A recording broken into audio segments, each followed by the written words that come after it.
name is Ashley Collins, aka The Onto Dragons. Welcome to my YouTube channel, The Breakup Diaries. I knew I was going to lose my voice today. I knew it. I worked an event last night and I did so much screaming. But we're going to talk about that towards the end of the video. For right now, so I've been watching a lot. Oh my god, I sound like I'm going through puberty. I've been watching a lot of movies lately. And I've been trying to watch like the new stuff. Like the new trendy stuff, because I'm trying to be hip and relate to the cool kids. But not gonna lie, and full offense, a lot of these movies were bad. A lot of these movies I cannot finish. And some of them, like, I'll like zone out and I'm like, oh, I don't even know what happened and I don't feel like rewinding it, so I'm just gonna shut it off. And it brought an observation to me, and I know I should be talking about relationships, but I guess this is like talking about my relationships with movies. I made an observation that they don't make good villains anymore. And I know what you're thinking. What about Thanos? It's like when Thanos snapped, he took away all the good villains with him. Ooh, that symbolism was really good. But no, like, haven't you noticed lately how, like, we get a good villain, like, once or twice a year, or like once every 3 years, and then we say, but what about, and it's like, that was 2 years ago, or like, that was. So, in conclusion, I have some theories on why we don't have good movie villains anymore. I don't watch TV series as much as I used to. I think personally, and feel free to correct me, because I haven't seen Peaky Blinders yet, but I've still that's on my to watch list. But I think the last good TV series villain that we had was Walter White. But like I said, I don't watch TV series as much as I used to. So here's my theory of why we don't have good movie villains anymore. Number one, hold on, I have to burp. Okay. Too much Red Bull. Like I said, we're gonna talk about what happened last night in a little bit.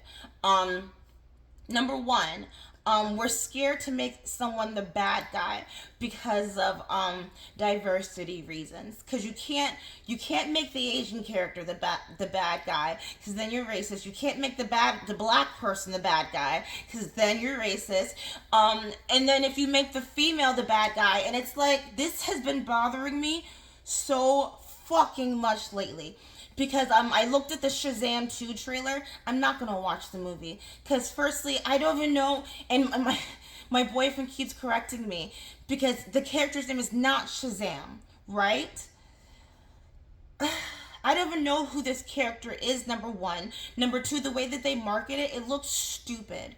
It's like the forced comedy in Marvel right now is getting kind of annoying at this point. It's kind of like how they made Thor a buffoon. They made Thor a coon. You know, it's like, Thor is a god. Why would you make your god character look like a fucking idiot? And the forced comedy is kind of annoying. And it's like, that's what Shazam looks like to me. And I don't want to waste my time. And I'm not wasting my money on that. Even if you do put it on Disney Plus, which I do have, I'm not going to watch it. But it's like, what they're doing right now with female villains is just like, I'm just bad. I'm just a badass. And it's like, they're so stoic to the point where it's like, you're annoying. In real life, if you were my boss, I would not like you. And it's like, and I know that, and I know I'm skipping ahead a little bit. I know that you're not supposed to root for the villain, right? But like, you're not supposed to root for the villain, but in a way, it's kind of like, I kind of want to see the hero lose. You know? And they make female villains lately so stoic, it's to the point where it's like, you have no relatability to you. You know? Like, and I keep thinking, I keep trying to find another reference other than an everything everywhere all at once. Do you sometimes have to think to yourself when you say that title? The Jamie Lee Curtis character is the villain, right? But it's kind of like, I kind of want to see you kick her ass, you know? Or like with Cruella DeVille, you don't want Cruella to get the Dalmatians, but it's like she's kind of fabulous. Or like in The Devil Wears Prada with Meryl Streep's character, it's kind of like she's such a cunt, but it's like, but she's kind of like a cool cunt, you know?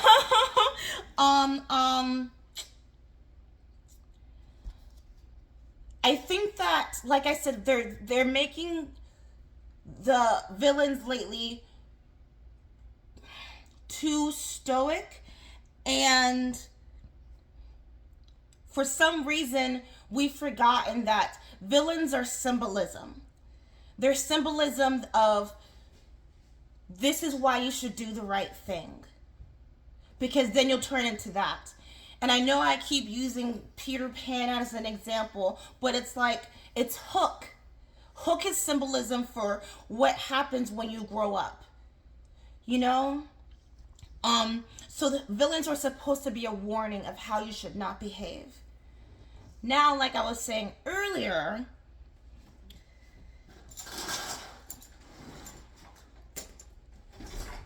man, that's loud. Huh? Now your voice is on the video. Everybody can fucking hear you. What do you mean? Edit it out. I'm not taking too long. For me to fucking be out of my room. Yeah, you are. Hold, please. How was your day today? I hope that you're having a fantastic day that ends with a Y. Why are you acting like you're alive? Is that a fishing wire thing? Fishing line? Yeah. A fishing line. You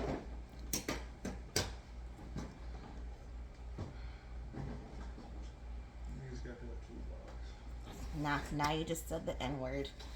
Demonetized. Why are you acting like, again, you just edit it out? I know you don't edit these. I have to get over there and that fucking closet color. I apologize. Okay, so like I was saying, in a way we kind of relate to villains because they kind of bring out our dark side. You know, why do we like Darth Vader? Right? Why do we like Leonardo DiCaprio's character in Django Unchained? You know, it's kind of like, I'm allowed to be a villain vicariously through this character. And that's okay when you're writing them, because we know in real life we can't behave that way. You know, because, you know, prison's not fun. Been there, done that. You know, prison's not fun, so I get to live through that character. Okay? But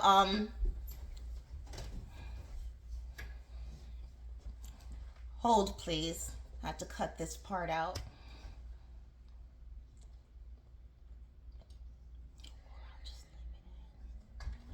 That's what you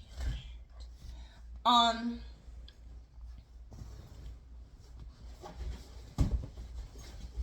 Side note, I realized that do you guys think the Hulk is a good guy or a bad guy? Because I realized last night that whenever I drink Red Bull, I turn into the Hulk. It's nothing like tequila. Nothing like tequila. Oh my god, I turn into such a cunt when I'm drinking Red Bull. But yeah, you're bad guys. You want your audience to live vicariously through them. You want them to be fabulous, like Cruella DeVille, or you want them to be conniving, like what's the character's name in Game of Thrones? Tyrion's dad. Well, Mr. Lannister, Senior Lannister, you know? And it's like your audience shouldn't have to tell you how to write characters because you're scared to write a villain. Okay. Final discussion on this subject of villains. I think another one of the main reasons why, I mean, like I said, other than the forced diversity, another one of the main reasons why Disney is failing is because there are no more signature songs. We all love Poor Unfortunate Souls, you know? Or or we all love A Dream is a Wish Your Heart Makes. They're not making signature songs anymore, other than the fact they're rebooting everything to live action remakes, which is not working. It's not working. You're losing money, and it's like there's only so much revenue you can get from the parks, you know. Remember, oh God, the Tarzan soundtrack. You don't need 1,000 different artists. Maybe you just need one Phil Collins. You know? What, like, imagine if, and maybe this is too operatic, but imagine if Andrea Bocelli made a soundtrack to a new Disney film. Imagine how beautiful that would be. You know, you have Lin-Manuel Miranda on contract. You know, have him make another soundtrack, because apparently the new Me and Kanto movie is really good. You know, give us a memorable song, and people will keep flocking back. You know, and it's just like, stop focusing on the diversity, and like, that's the thing that makes us human. It's music. You know, I have a friend who loves country music, and that's how we connect. Music helps us connect with one another. Music sparks memories for one another. You know, where were you the first time you heard the cha-cha slide? You know, like, that memory just popped up. There is already a formula that Disney created, Walt Disney. Why are you trying to break that formula? Who are you trying to appease? The 1% of the population who happen to unfortunately control the internet? Which is what I want to get to right now. And this is going to sound really bad and might sound a little hateful. And I don't apologize. I don't apologize. So I worked an event last night for Pride. I know what you're thinking. Pride is in June. I guess this is pre-Pride. I don't know. But I noticed that 99.9% of the crowd were men, gay men. And maybe it was the Red Bull talking, but it made me think. It made me think about how feminism, the feminist movement ruined everything. Because now men don't want to copulate with us. Do you know how many women my age, we're never going to get married? And I know what you're thinking. It's our fault. And maybe you're thinking that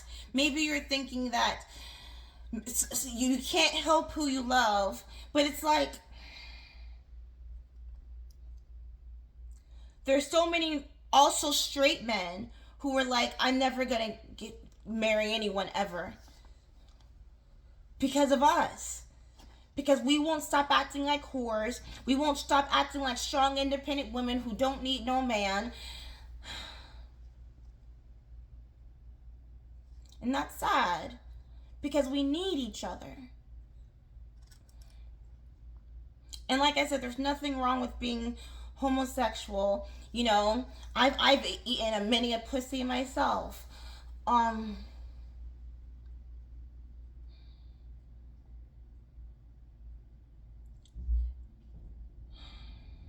It just scares me. It just scares me how many of us are going to have to, for lack of better phrasing, bury ourselves Because we won't have a partner next to us. Because we're being so stubborn. Because we keep listening to these fucking celebrities who are like, oh, you don't need no man, da da da da. And it's like, they're all in fucking relationships. They're all unhappily wed. And another thing with this whole movement, you have to stop holding people hostage. You have to stop saying, if you don't accept trans, I'm gonna kill myself. People are gonna kill themselves. Quit it. Stop doing that, because you know what? You sound like a teenage girl. Because I've been there. I've been a teenage girl before, and I've played that card.